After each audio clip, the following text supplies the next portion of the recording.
You're listening to Sox in the Basement, a production of the Broadcast Basement Limited, where every show is 30 minutes of good and comes from a basement bar on the south side of Chicago. Pull up a stool, pour a cold one, and join us right now for Sox in the Basement. Heard everywhere podcasts can be found, and always at soxinthebasement.com.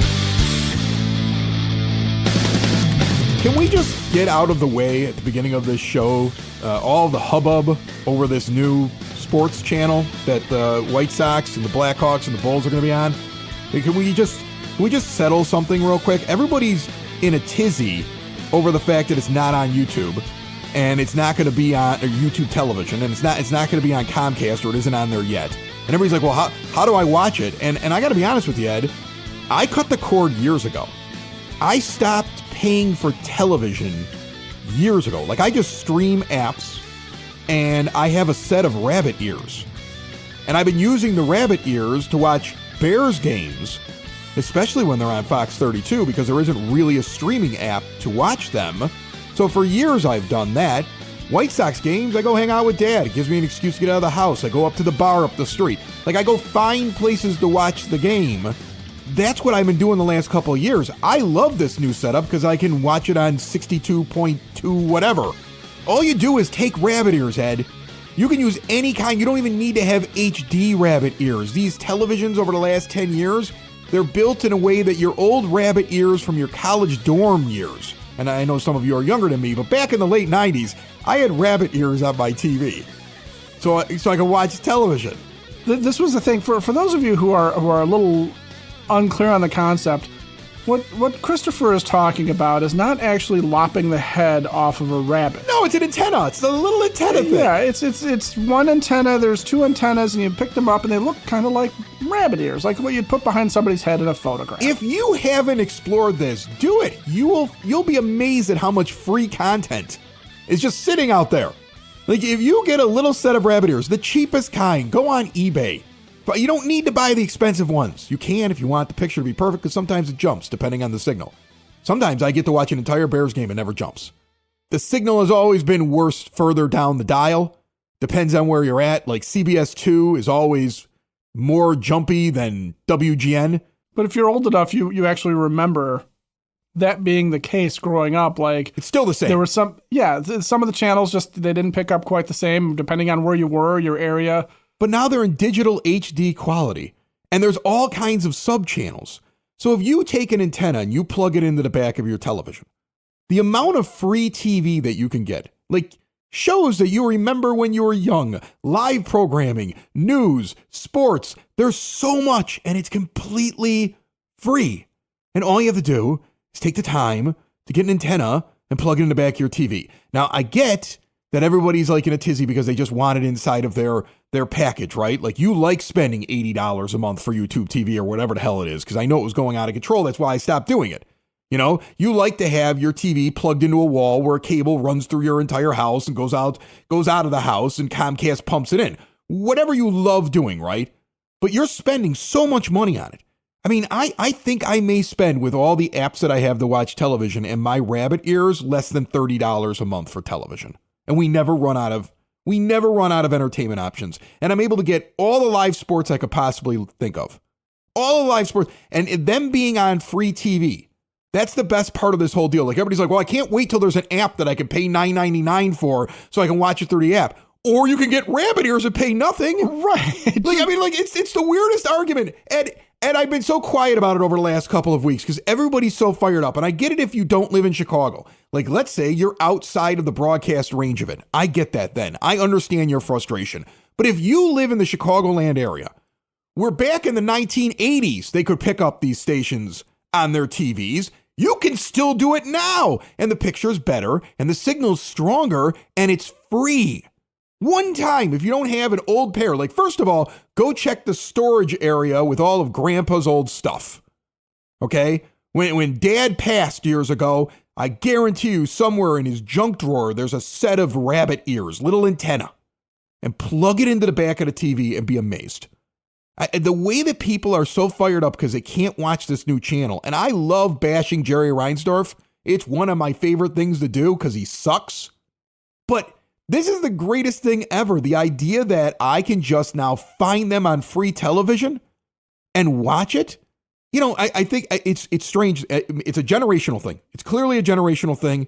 It's people who don't understand that there's free television going through the airwaves, just like radio. Radio's free. Television's free. All you need is a little receptor. You can pick it up.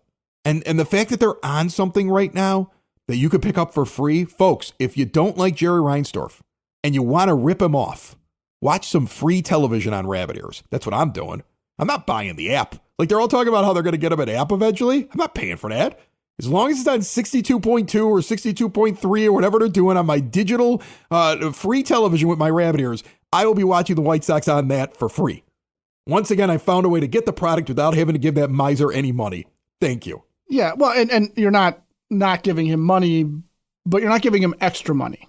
Okay, because I guarantee you, he's making some money off the ad revenue and all that stuff, which is fine. Right. But you know what? But I'm not really helping him at that point, right? No.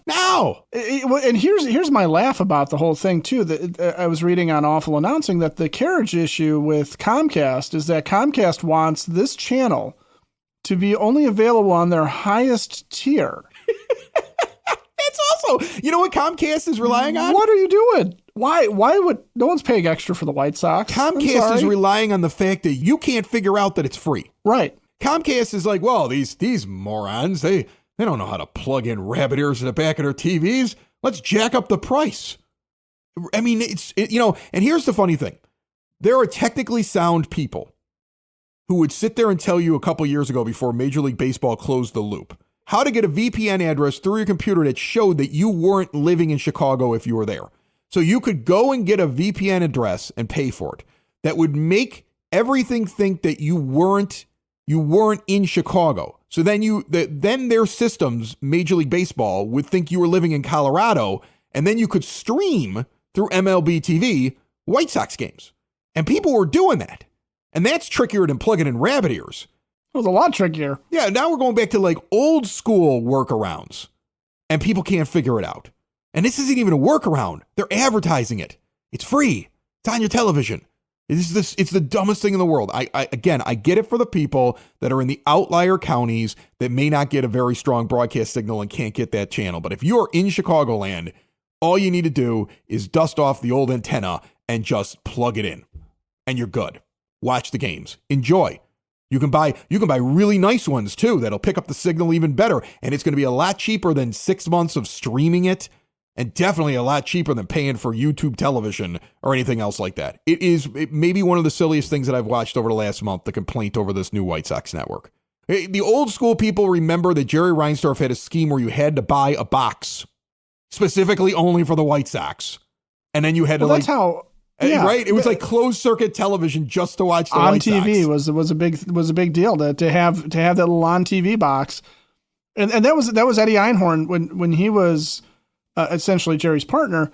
That was his whole deal, right? Jerry was a real estate guy. Eddie Einhorn wanted to do this. He was a cable guy before cable was really prevalent enough to be, in every home or be like the standard for it. So I think we're just so jaded because the White Sox, the first thing they did 40 years ago was take it off of free TV and try and put it on to something paid that not everybody could afford to do or could even reach. And now here we are 40 years later, and it's laughable because they're arguing with Comcast over a free over-the-air channel. They're back on. They're on free television. They're on CHSN, and you can watch it for free if you're in the Chicagoland area.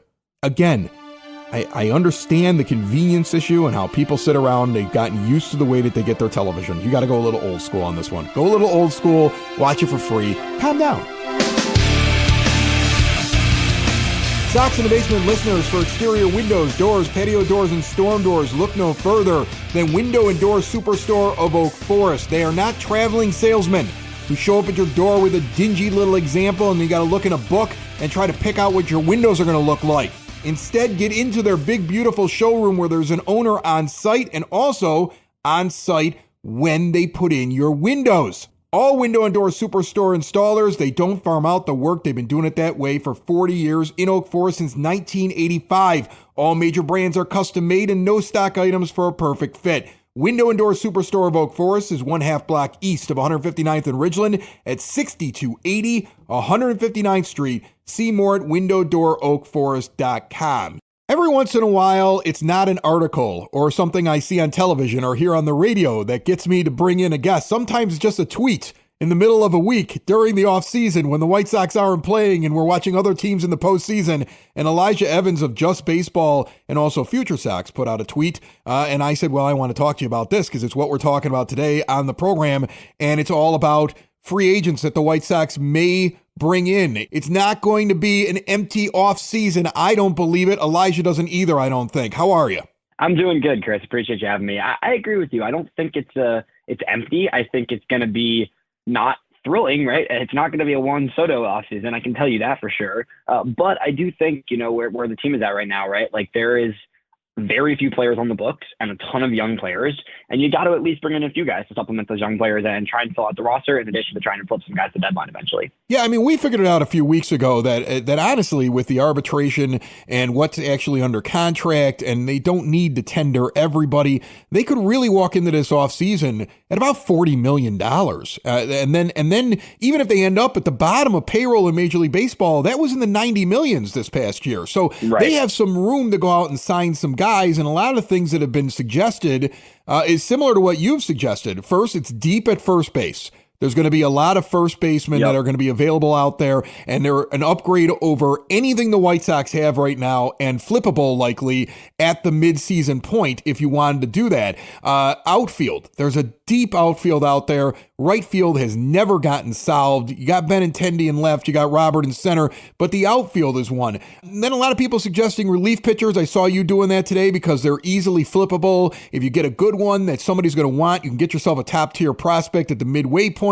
So you may want to invest in it. The only thing I'm not sure about is, do I need a starting pitcher? Because I love this young talent that's coming up, and I know you love prospects more than I love prospects. So they may be okay there. So those were the positions, though, that you were kind of looking at as well. So take me through this. I'll give everybody kind of the list. Let's start in the outfield.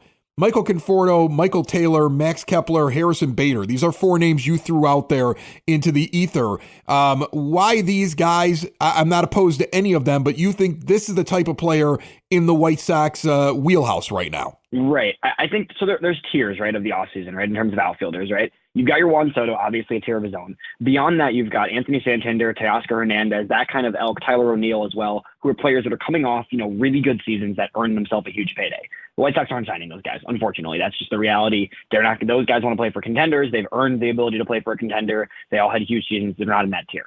Then you go down this kind of next level of like the veteran quality starters who have been around the league, have done some things, and are versatile too, right? So all these guys, three of the four that you mentioned there that I pointed out are guys that have played all over the outfield a little bit. Conforto, not as much, but guys that are experienced vets.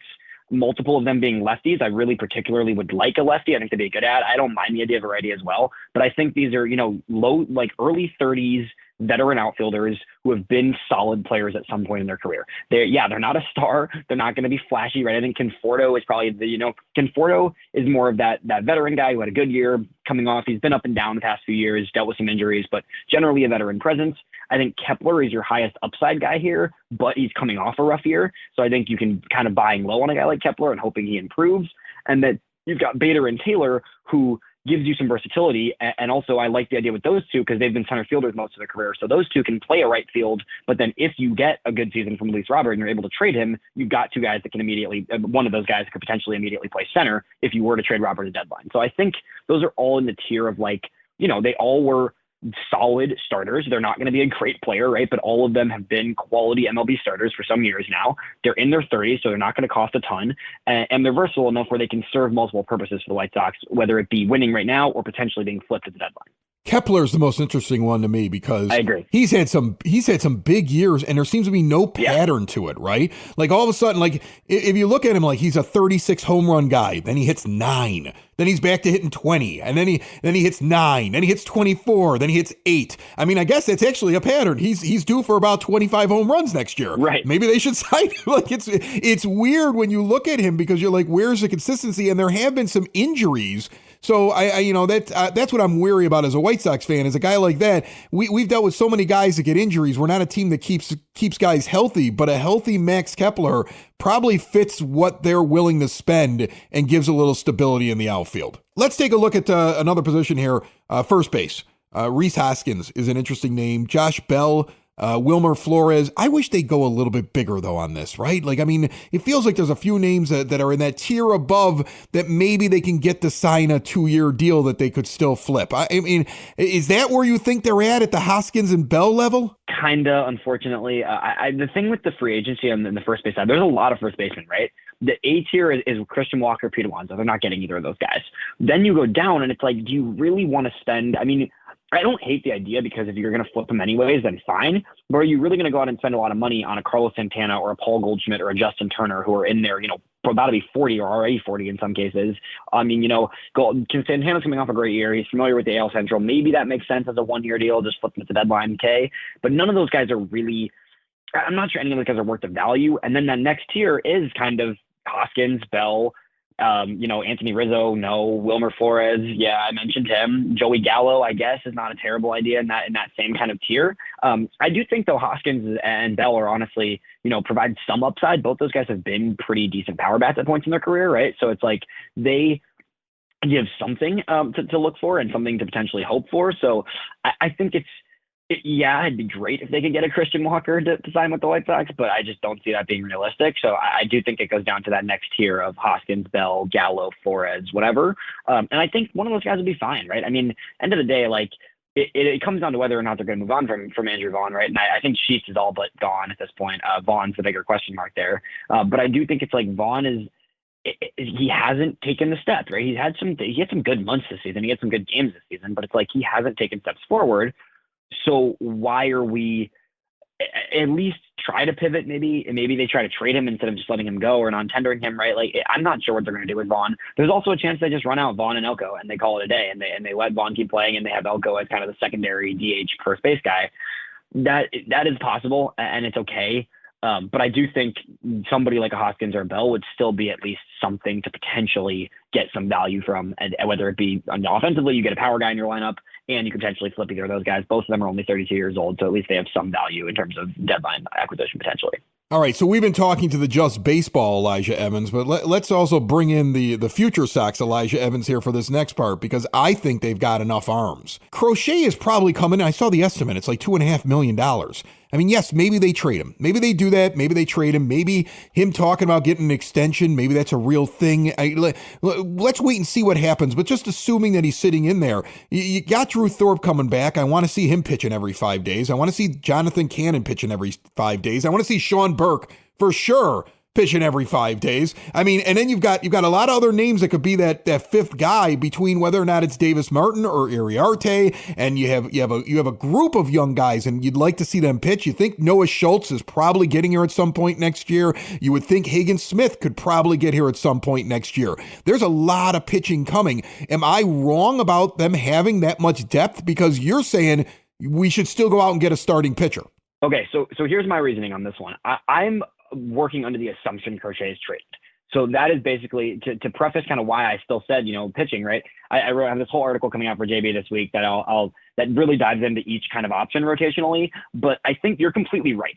Let me start with that, right? Like, there is a lot of pitchers coming on the way. Even guys like Mastrini, like Bush, like Iriarte, they struggled in their first MLB go, but they all need innings at the big league level sooner than later. Mason Adams is on the way. Schultz and Hagen are going to be a little while longer, but I still think end of 2025, you're looking at a potential call-up, right? So there is a lot of pitchers. I agree with you completely on Cannon, Thorpe, and Burke. Those are the first three guys I mentioned in my article. Those three need to be in the rotation. They deserve to be in the rotation. Let's get them in the rotation, right? I'm working under the assumption Crochet is traded, and ultimately that leaves a rotation with nothing but first and second year players, and they're not going to want to do that. No organization is, whether or not they trust these guys or not, I don't see a world where the White Sox go into the season with all first, second year players in the rotation, in which case, if they're trading Crochet, they're going to fill that spot with some sort of veteran. And that's why I put a few veterans in that tweet I made of just like, again, nobody flashy, right? But if you sign a veteran that has starting experience, but also could be a guy you can bump to the bullpen if you need to, and or trade at the deadline, that makes the most sense for me to sign one pitcher, just one, definitely not more than one, But if you're trading Crochet, signing one veteran pitcher to fill out a very young rotation, but also with the flexibility to bump them to the bullpen or to trade them if these young pitchers do as well as we hope they're going to do. Because I completely agree, the priority is these young pitchers, 100%. I just think you have to fill a rotation with one vet if you're going to be trading Crochet. Yeah, you were looking at guys like Nick Pivetta, Andrew Heaney, John Means, and that's a tier that makes an awful lot of sense for the team. Before I let you go, Edgar Quero, is he going to be ready to go this year? Because that's the only, like, I'm more hopeful for him showing up and making an impact right now than Jordan Montgomery, who stumbled. Yeah. So I wrote in the article that's coming out this week, and the reason I didn't even mention him in that tweet you're talking about of my free agency, the catching duo in Chicago is going to be Corey Lee and Edgar Quero this year. I'm pretty dang confident. I think he breaks camp, honestly. I really do. I think he breaks camp at 21 years old, and he's going to be more of a platoon with Corey Lee, because as much as Corey Lee was not consistent with his bat, he still is someone who provides strong defense. Pitchers seem to like working with him. And the thing with Quero, right, is like, not only is Quero he took a huge step forward this past season, right? He was the best hitter. He was the best overall offensive player in the minor league system all season. Like from just an impact perspective, from a plate approach, from tapping into his power more, his defense has been improving. He's also worked with all of these pitchers, man. It's like there's something to that I don't think enough, general fans watching take into consideration, right? Like, this is a guy who has grown for 2 years now with every single one of these pitchers you just mentioned, right? Edgar Quero spent time in Birmingham and in Charlotte with Sean Burke, with Jonathan Cannon, with Drew Thorpe, with Nick Nastrini, with Jairo Uriarte, with, Noah Schultz this past year even, right? Like, he's worked with all of these guys, and all these guys like him. Like, I can tell you directly, like, from talking to a lot of these pitchers, like, they love working with Quero. He calls a really sophisticated game. He works really well with his pitchers. He's great in communication. This guy is the best potential catcher the White Sox have had, probably since AJ Brzezinski. I really don't think that's that far-fetched to say. He's super young, so they're going to probably rely on Corey Lee a little bit more early in the season. But I think you're looking at a platoon between the two of them. And worst case, you start, if you Quero really has a rough spring, right, you start the season with whoever, Chucky Robinson. I don't care who it is. Sooner than later, even if it's not immediately opening day, I think it should be opening day. If somehow it's not opening day, by May at the very latest, it's a platoon between Quero and Lee, with the hope that by second half of the season, it's 70-30 in Quero's favor. Hey, that's the one thing that I'm excited about. I'm excited to see him get up here.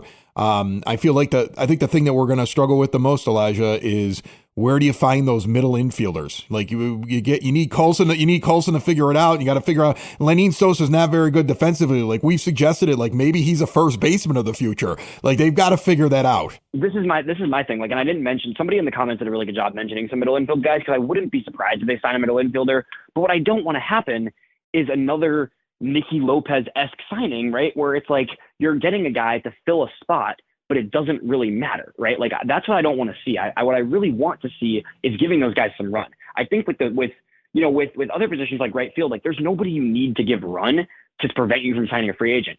I'd rather just see middle infield with Brooks Baldwin and with Brian Ramos on that third base and Colson Montgomery at shortstop, whatever it is. I kind of just want to see it at this point, because I know it wasn't great last year, right? And none of those guys, Brooks and Ramos both really struggled at the big league level. Colson had a rough year in AAA. Colson did finish the season strong. He looks really good in the Arizona Fall League right now. I know that's, take it with a grain of salt, of course. He's playing against some, 20-year-olds and such, right? But like, he is going to be up next year sooner than later, maybe not breaking camp, but he will be with the team soon. So I'm fine signing one veteran middle infielder to kind of fill innings for the time being, but I do want the priority to still be Brooks, Colson, and Ramos in that infield, because at some point you've just got to let it see what happens and give them enough innings, right? Like Ramos and Brooks both only had about 100 at-bats in the big leagues. 100 at-bats is not enough. Lenin Sosa has had a lot of at-bats over the past few years in the big leagues, right? That's a little bit of a different story. So if you don't think Colson is ready yet, I'm fine signing a veteran, Ahmed Rosario type, somebody along those lines. Sure, a Whit Merrifield, we've heard that over the last offseason for like 4 years, right? But like, I'm fine with that for now, but I still think the priority in the infield should be those three prospects who I do believe are all going to be big league level players with some time. All right, Elijah Evans, Just Baseball, Future Sox, good friend of the show. Appreciate you jumping on. Always, Chris. Always happy to talk. I appreciate you having me.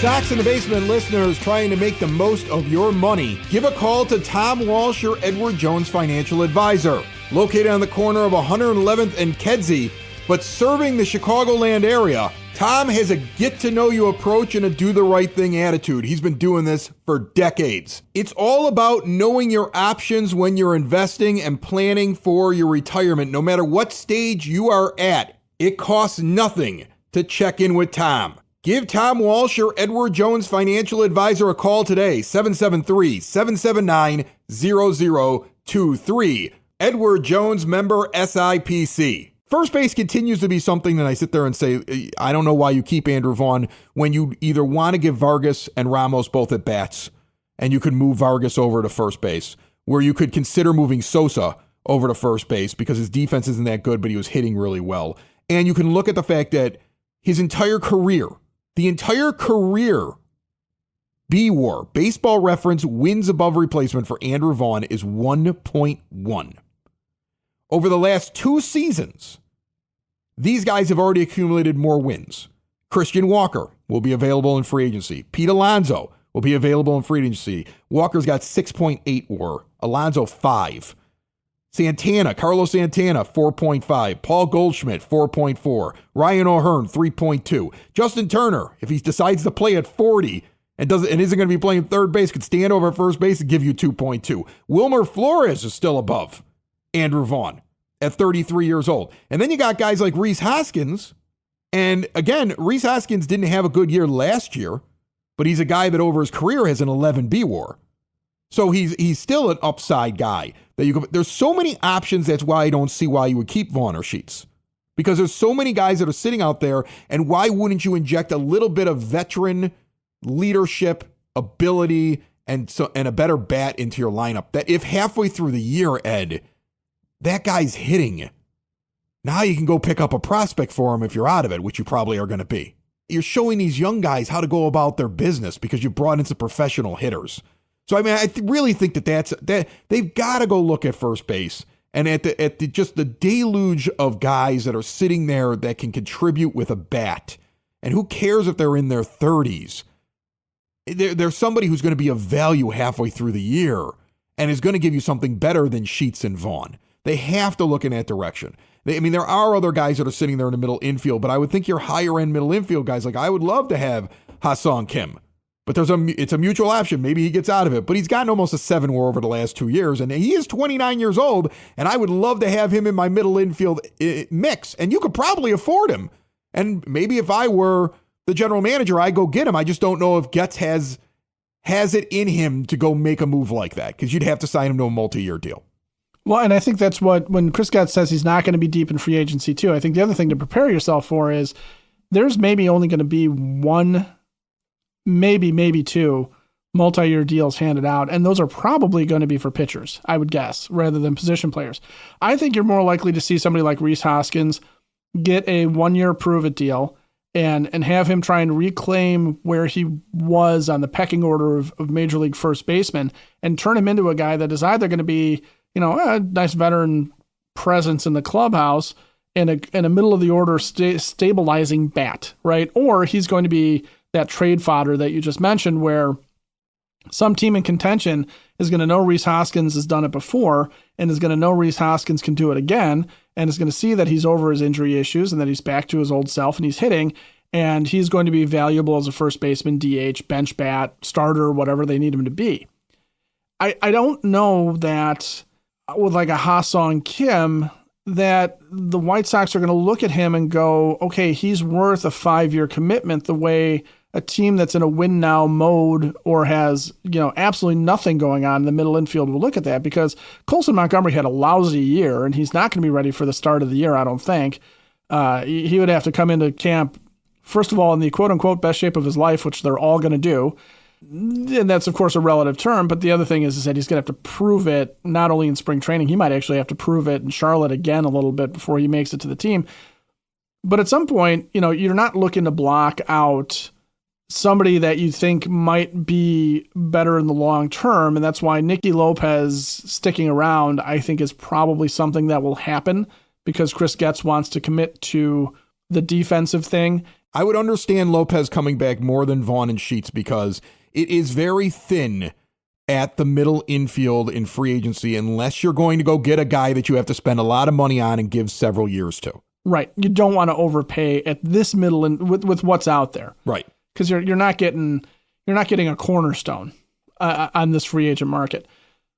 That said, Andrew Vaughn and Gavin Sheets being penciled in as starters, I don't want to see it. I'm done with it. It doesn't make any sense to me. You could do better. You got to make a move somewhere. You got to do something at some point that changes the makeup of your team.